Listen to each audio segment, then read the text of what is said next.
Welcome to the Strategic Tactical Group channel, where we're going to focus on safety, survival, preparedness, and efficiency. Hope you enjoy.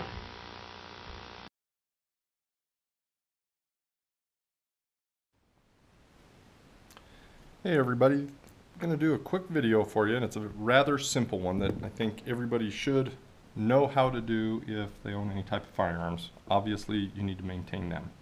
Right now I'm going to clean a Glock 19. A lot of people don't know I've been a Glock armor for about 9 years or so. The vast majority of my handguns that I carry on a daily basis are Glock 19. This one happens to have the Warren Tactical front and rear sights.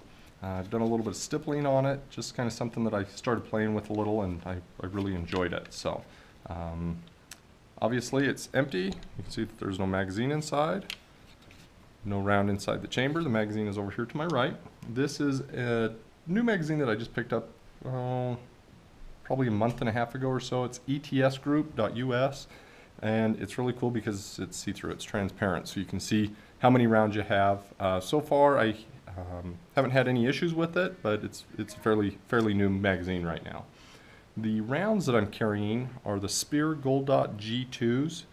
I'm not exactly sure what's so neat about them other than the fact that they put something on the inside of the hollow point portion. A lot of people, when they get shot by regular standard hollow points and they're wearing heavier clothing, especially during the winter months, sometimes the hollow point will fill up with the clothing and it will cause it to not expand properly. So I think that's their solution to that problem, is putting that little polymer or whatever it is on the inside of there. It kind of takes after like the Hornady Critical Defense, the polymer or rubber tip that they put in there too. So I'm going to go ahead and move the ammunition a little bit farther away. I've got some Remington oil. The main lubricant that I use on all my firearms is actually Militech 1.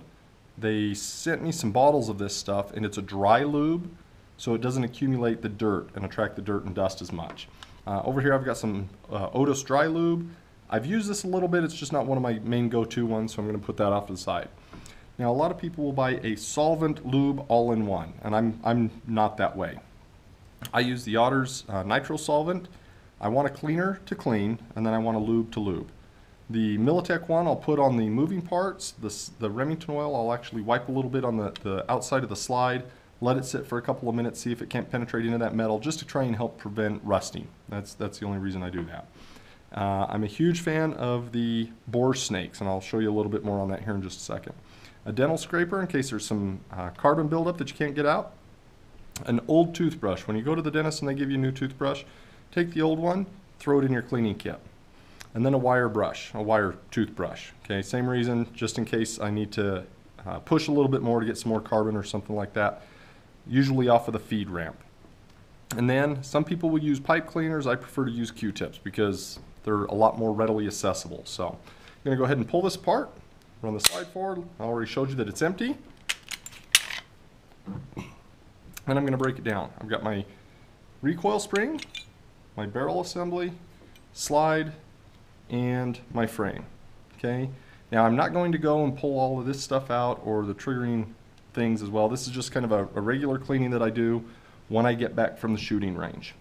About once a year, maybe twice a year or so, I will pull everything out, inspect it really good, make sure that I don't have any broken, damaged, or worn parts that I need to replace. Okay, I'll take my solvent, spray just a little bit. If you notice, I've got a towel down so that I don't get any solvent on the table or anything. So I don't want to stay. And I'll take and spray a little bit more on the slide. And I'll let it sit, and then I'll take and spray just a little bit down inside of the barrel and across the top of the barrel. I want it to go down inside there, soak into the feed ramp right here, the chamber, and then whatever's left can kind of run down through the barrel. This one I won't let it sit nearly as long, because what I'll do is I'll take my bore snake here, and at the front end of it I've got a brass weight, and on it it will tell you what number it is, okay, or what caliber it's for. This one's for a 9mm. Then I've got parachute cord or 550 cord, and then it's sewn into a woven rope, all right, stitched it right inside there. And it's kind of hard to see, but right here there's wire brushes that have been woven into this rope. So all I really need to do is I take the brass weight, I'll drop it down the chamber, and you always want to go the direction that the bullets will travel. Okay? Once it exits, all you do is pull it. Kind of hard to see here, sorry. And by doing that, those wire brushes will scrub out the barrel, clean off the feed ramp a bit, and then the woven part of the rope will absorb all the solvent that's on the inside. All right, and I'll usually run that through 3 or 4 different times. Sometimes if I've got a lot of buildup on the feed ramp, I'll actually push down on the bore snake so it rubs up against it a little bit better. I don't know how well you guys can see that. Okay, and that I've noticed helps clean it quite a bit better. All right, you can see I've got a little bit of scuff right there. That's just from where the nose of the bullet will hit the feed ramp, slide up and go on inside. All right, then after I've done that, I'll take my regular toothbrush and I'll just scrub around, and I can see I've got a little bit of carbon buildup on it. Add a little bit more solvent. I don't know how well you guys can see it. Okay, try and get it to show you. I don't know if you can see that right there, but that's where I've got some carbon buildup. Okay, so I'll take my dental pick and I'll just kind of scratch at that to get it off. Get the bigger pieces off. Once the bigger pieces are off, then I'll use the metal toothbrush right here, and I'll use the small end just to finish getting the rest of it off. Sometimes I'll get a little bit that builds up on top here, but not too awfully bad.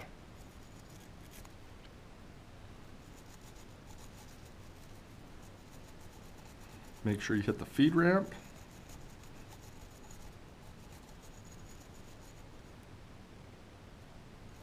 Now, using one of these copper brushes, a lot of the times you'll actually get copper coloring that will come off of the brushes and end up on your firearm, and that's okay. So I can see right there I'm getting a little bit of discoloration just from the brushes. Spray some solvent on it, use a regular toothbrush with the softer bristles, clean that up, and then I'll just wipe it down. This particular Glock is a Gen 3. I've had it, I don't know, 5 or 6 years now. I don't know how many thousands of rounds I've run through it right now, but it's been a real good pistol. Maintain your guns and they'll last you a very long time. Some people say the Glock 19 is the ultimate pistol for regular civilian use just because of the concealability and the capacity that it has. I've liked them. I currently have 7 different Glocks, 3 of which are Glock 19s. So, all right, after I've got that done, got a little bit more solvent going on the inside. I'm going to let that sit here in a minute, and I'll pull it out with the bore snake when I get done. I'll put that off to the side. Then I'm going to grab the frame, soft brush, and all I'm going to do, you've got those metal rails and the same type at the back. Okay, that's where the slide runs up and down. So I want to make sure I scrub that really good and just kind of go all over it with my soft toothbrush. And a lot of people forget to get right inside there, up underneath that. That's part of the trigger assembly. Make sure you scrub inside there, and I'll usually get a lot of dust and debris and crud build up inside that little hole. So that's where my Q-tips come in handy. I'll take and just scrub it all down real good.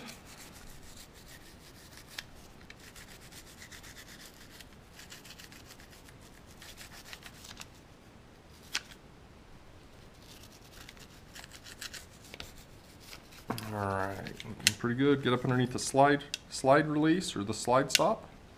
Just get up in there so it doesn't build up crud. And then I'm going to get the slide. Biggest part I want to worry about is in the rails, or where the little grooves right here. That's where those metal pieces on the slide ride into, okay, on both sides. And then I will take and scrub up underneath, try and see how well you guys can see that, but right here is the extractor. Okay, I want to get up underneath there just so that it will pull the empty casings out and eject them out of the gun. Okay, and one thing you need to do is when you're cleaning your guns, you're not just cleaning it, okay, you're also inspecting it. You're looking for any parts that are broken, cracked, wearing excessively. It's your gun, you should know what's going on with it. Because for some of you, your life might depend on how well you've maintained this firearm. Okay.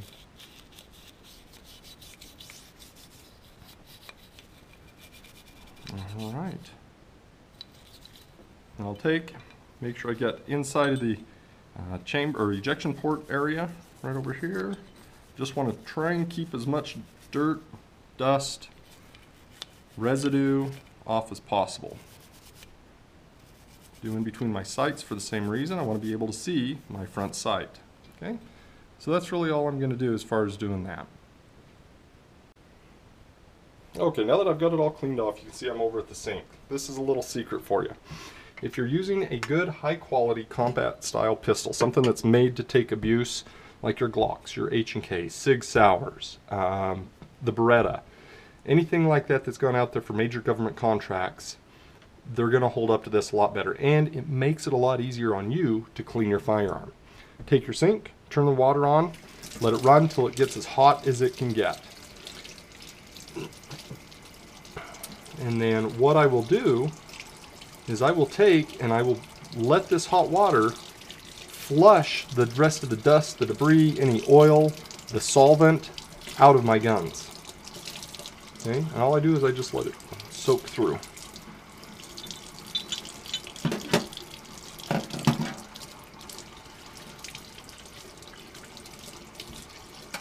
Make sure you move the magazine release back and forth, check inside there. Sometimes I'll take my toothbrush with the solvent and scrub inside there as well.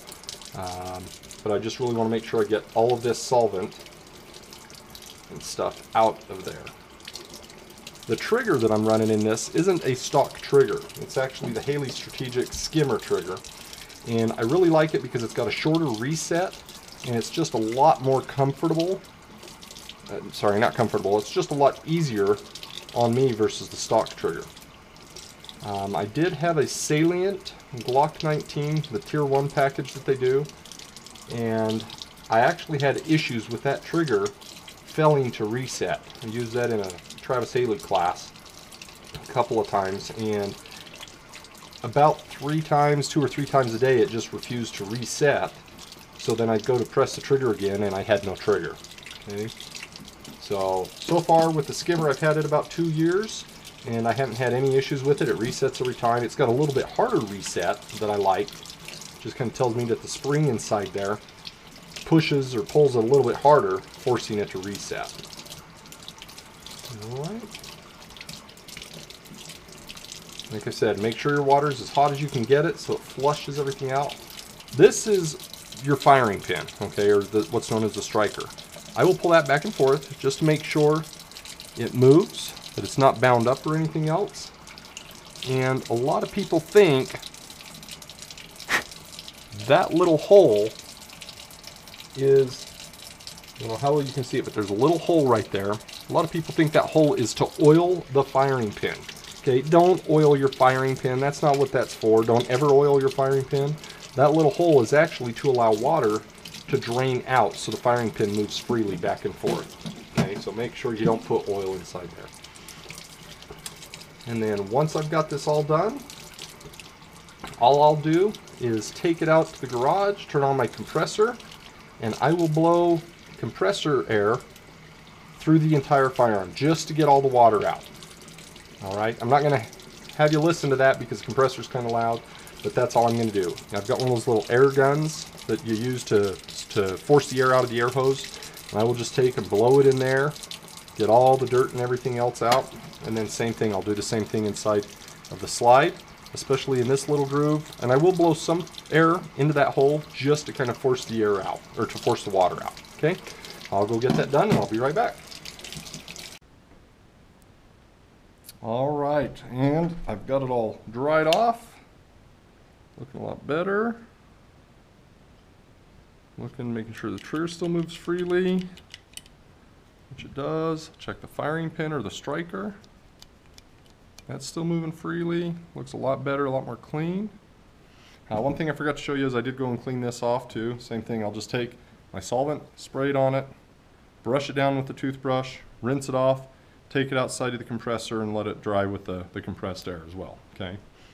Now, just to make sure I've got everything out of the barrel, I will run the bore snake through it one more time, applying a little forward pressure on it so that the bore snake will clean the feed ramp as well.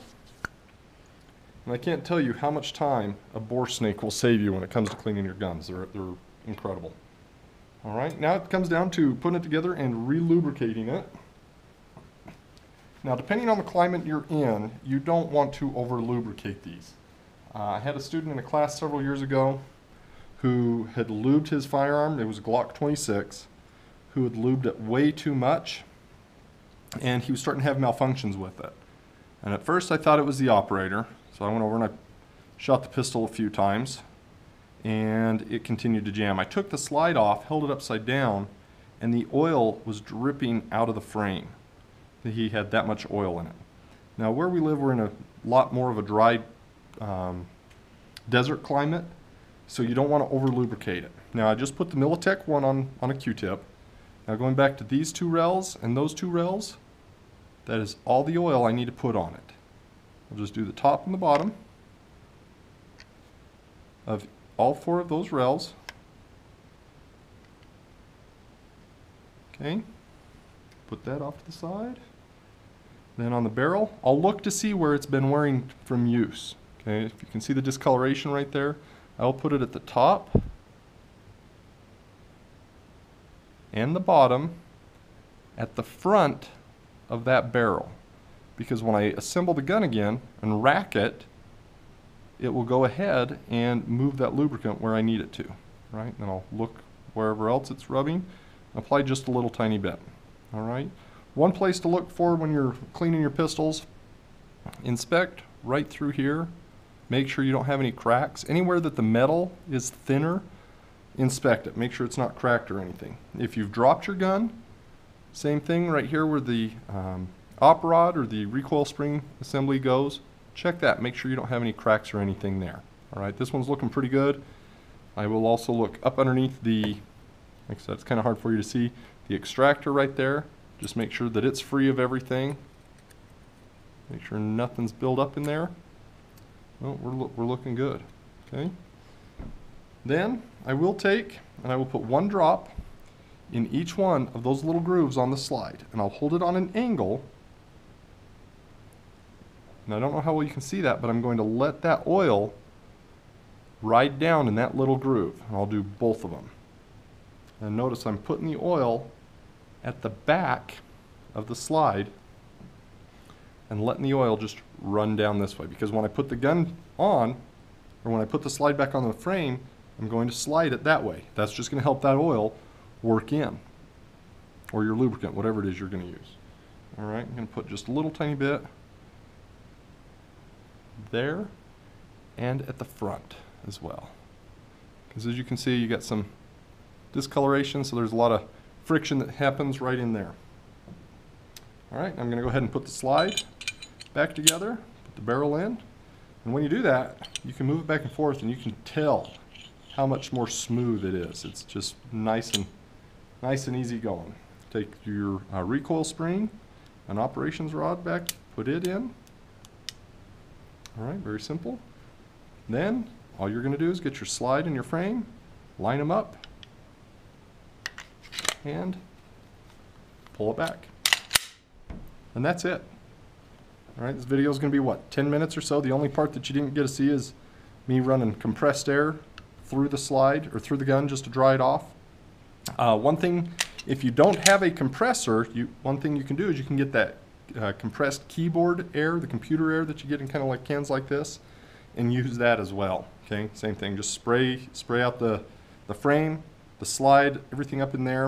And one thing that might help is having that little hose that comes with that keyboard air to put inside some of the smaller, harder to reach places, just to make sure you get the pressure, or get the moisture, the water out. Then all I'm going to do, once it's all put together, rack it a few times. And the only reason I do that is to work the lubricant in. All right, and that is it. That's how you clean, in my case, a Glock 19. I will clean all of my other Glocks the same way. I've got a Glock 17, Glock 22, Glock 23C, Glock 26, and then my 3 Glock 19s will all be cleaned the same way. My Smith & Wesson M&P, same thing. I'll apply the lubricant in the same spots. My H&K P2000, same thing. All of my guns, my handguns, I will clean the same way, including with the hot water to run through it, with the exception of my black powder revolver, because the finish isn't as durable, and I don't want that one to rust. But all of my combat style handguns, or my work guns that I call them, that's how I clean them all. All right. Now, since I've got it all lubed and put back together, like I said, I'll take my Remington oil.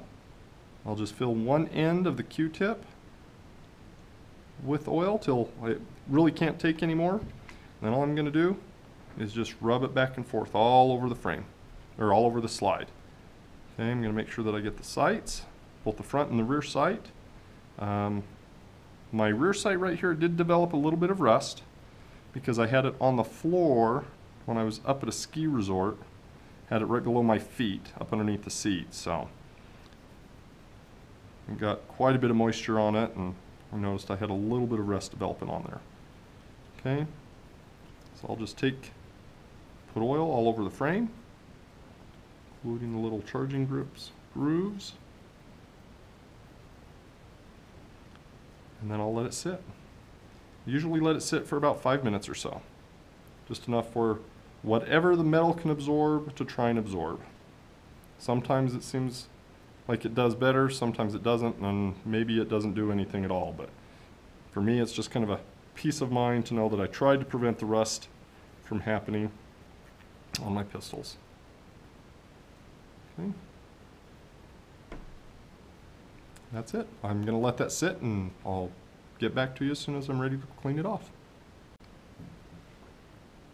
Okay, been about 10 minutes or so, so now I'm just going to take this spare towel over here, and I'm going to wipe the excess off of it. Okay, gun's still empty, got the magazine sitting over there, I didn't load it up or anything.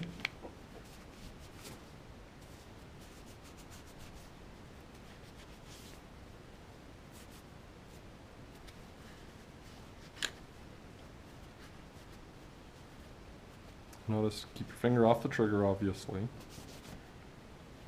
Okay, and that is it. That is how I clean all of my handguns. I will clean them like this every time I get done shooting at the range. If I don't use them, then 2, sometimes 3 times a year, I'll actually pull all my handguns out, go through and clean every single one of them. That way they're nice and clean, they're all lubed and everything else ready to go. And I'll do the same thing with my rifles and shotguns as well. Here in a few days or so, maybe I'll take and do a video on how I clean an AR-15 or any of the Mossberg shotguns. I'm also a Mossberg armorer, as well as an AR-15 and a 1911. So that's it. If you have any questions or comments, please put them in below. Make sure you give us a thumbs up, like, subscribe, share this video if you have friends that are looking at buying a Glock 19 or any Glock for that matter. The reason I don't have the Gen 4 is I just opted to stay with the Gen 3. They've worked really good for me. So let us know what you think. Thanks.